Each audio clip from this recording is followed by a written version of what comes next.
Oi! Esse vídeo que você vai assistir agora, na verdade faz parte de um teste, uma espécie de projeto piloto de uma pretendida série de vídeos que relaciona filosofia e cultura pop, mais especificamente questões relacionadas com a verdade. Nesse primeiro vídeo nós vamos abordar o segundo episódio da série Black Mirror. É bom deixar bastante claro que tem spoilers nesse vídeo. E se você ainda não assistiu o episódio da série e quer, talvez seja interessante que assista antes de vê-lo. Adianto o pedido de que, se gostam desse tipo de projeto, considerem a colaboração no Apoia-se, ok? Bom vídeo! I'm an entertainer.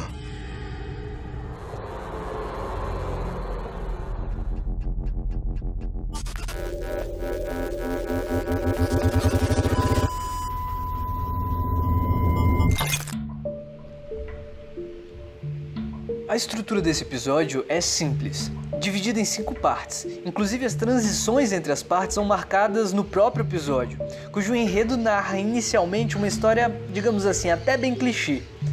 A quebra da expectativa, entretanto, na parte final é que é a coisa genial desse episódio, considerando que ele é o segundo episódio da série Black Mirror e que à época de seu lançamento, em geral, as pessoas não sabiam do que se tratava essa série.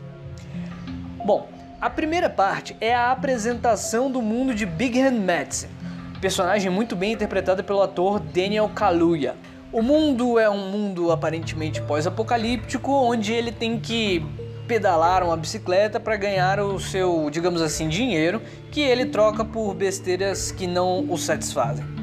O objetivo dessa primeira parte é a transmissão da sensação de insatisfação com a própria vida e o vazio existencial da personagem, terminando com a expectativa de mudar essa perspectiva, quando ele tenta contato com Abe, após a ouvir cantando no banheiro e ficar maravilhado.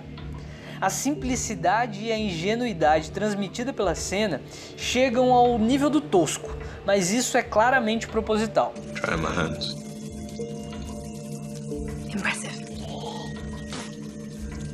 É para criar essa atmosfera de conto de fadas, a apresentação de um mundo no qual Big Hand quer estar e que se opõe totalmente ao mundo apresentado nesse início de primeiro ato. O clima de conto de fadas é apresentado para depois ser quebrado, de uma maneira até relativamente previsível.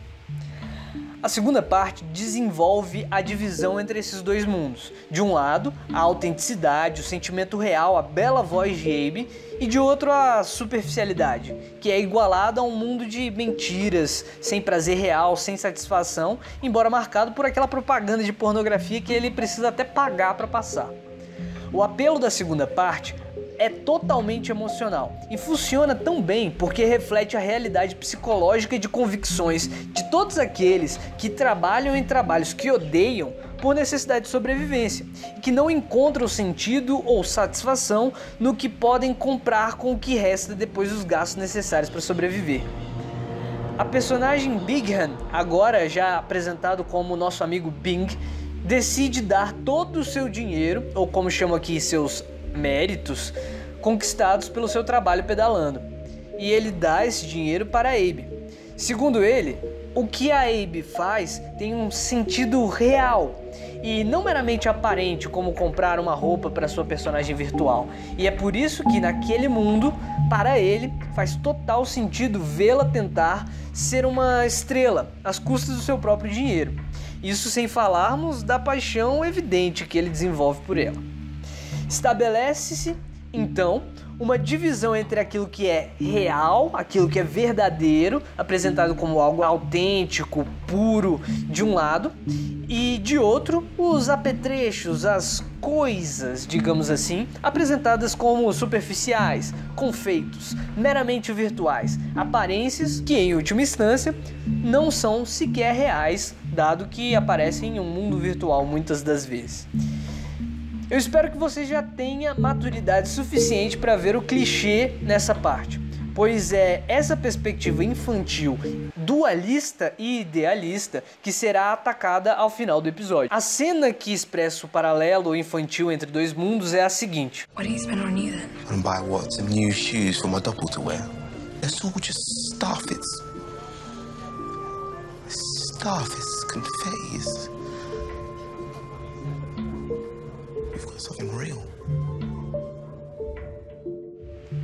Esse apelo é psicológico e encontra recepção em todas as pessoas convencidas de que certas atividades de trabalho tornam-se sem sentido se os ganhos desse esforço de trabalho servirem apenas para continuar vivo e comprar coisas que entretêm, mas que não causam preenchimento existencial. Nesse caso, quase todos nós entendemos que vidas regulares parecem mera escravidão. Vários artistas já trabalharam com esse mesmo campo semântico existencial, como a banda que eu gosto muito, Papa Roach, na música Between Angels and Sects, ou no romance Fight Club, de Chuck Palahniuk, que virou até o filme clássico.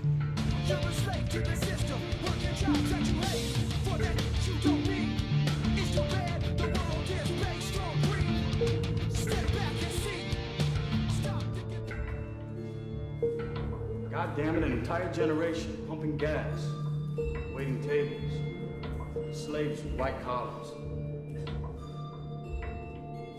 Advertising has us chasing cars and clothes, working jobs we hate so we can buy shit that we don't need. Mas o segundo ato ainda é o de subida na montanha-russa. Nesse momento, Bing não é um agente de transformação rebelde como uma banda de new metal ou como o Tyler do Fight Club.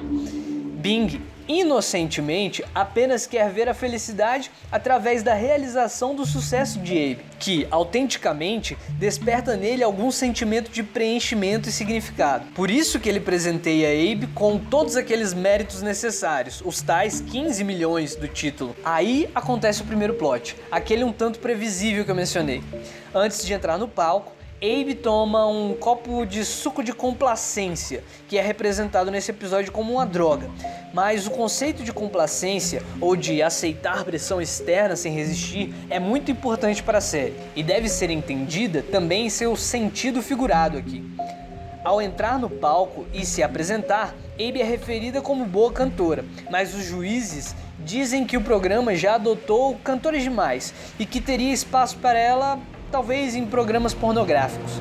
Ela então, complacente, aceita ir para a indústria pornográfica. O suco da cena anterior é uma abertura de ambiguidade para que o espectador entenda que aquela doce menina não aceitaria de própria vontade aderir a essa profissão, mas apenas sob efeito de algo. Essa decepção de Bing com a vida vem no terceiro ato, mas a transformação dele no herói frio como Batman acontece só no quarto ato, após ele ser obrigado, dentro do sistema, a assistir a propaganda da Abe como atriz pornográfica. A Abe é para o Bing o que os pais do Bruce Wayne são para o Batman, sobre o qual falaremos em um episódio em breve. É o mundo real e cruel, trazendo grande sofrimento e a perda de um ente querido, que causa a total rejeição da vida normal e reflete na criação do herói, que dedicará toda a sua vida em prol de um ideal.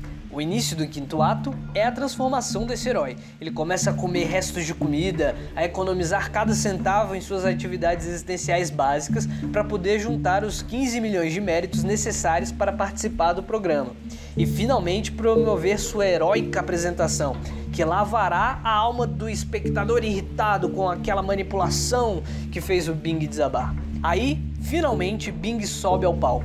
Ele ameaça cortar a própria garganta em público e ganha a atenção necessária para fazer o grande desabafo que todos esperavam. Só que 15 Million Merits é uma tragédia, e não uma tragédia anunciada. Pois, como já dissemos, esse era apenas o segundo episódio da série que ninguém sabia direito do que se tratava. Por isso, ela é capaz de reverter a nossa expectativa e colocar o heroísmo transformador do avesso, caracterizando a perspectiva de Bing como ingênua. A divisão entre mundo da aparência, mundo das coisas de um lado e da verdade enquanto autenticidade do outro, mostra-se como uma construção subjetiva, e esse é o trecho mais importante do texto do episódio. That was, without a doubt, the most heartfelt thing I've seen on this stage since Hot Shot began!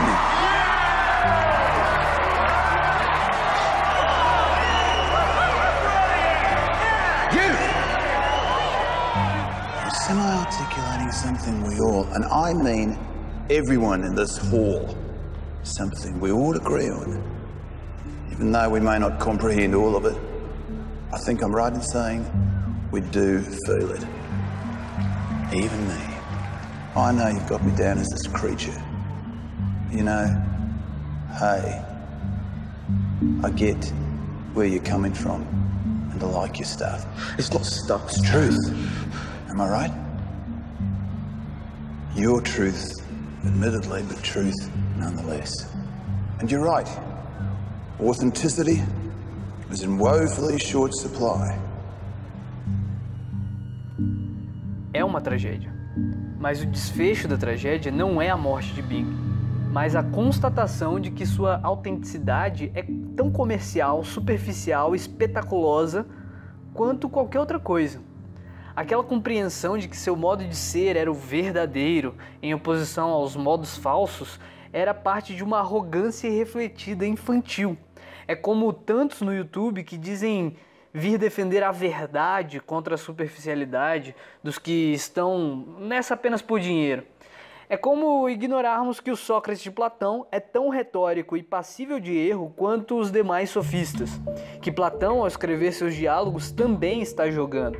Ou acreditar que seu youtuber favorito não comete erros, que ele está aí para, de verdade, mudar o mundo e perseguir a verdade. Ingenuidade.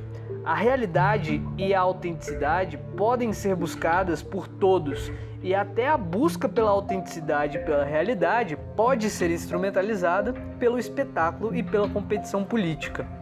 No final das contas, Papa Roach ainda é uma banda pop, e Fight Club ainda é um entretenimento de massa, especialmente a partir do filme. A tragédia de Bing é a morte de sua perspectiva de superioridade simbólica. É descobrir a sua própria falibilidade, humanidade, e quanto a lógica da realidade objetiva se impõe sobre o mito que ele criou sobre si mesmo. Aquele mito de super-herói inspirador, que a humanidade insiste em não abdicar. O resultado, segundo a lógica trágica de Black Mirror, parece pessimista e, digamos, até deprimente. Mas eu não quero estimular esse tipo de chororô. O realismo de que não dá para escapar das limitações humanas com idealizações morais para a superação do mal-estar social pode ser deprimente inicialmente para quem está movido a perspectivas de heróis de infância.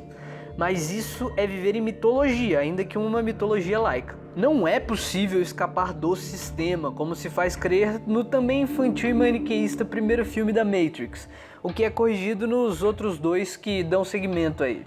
Mas apenas modificar a maneira de como nos relacionamos com a realidade objetiva, por transformações sempre limitadas.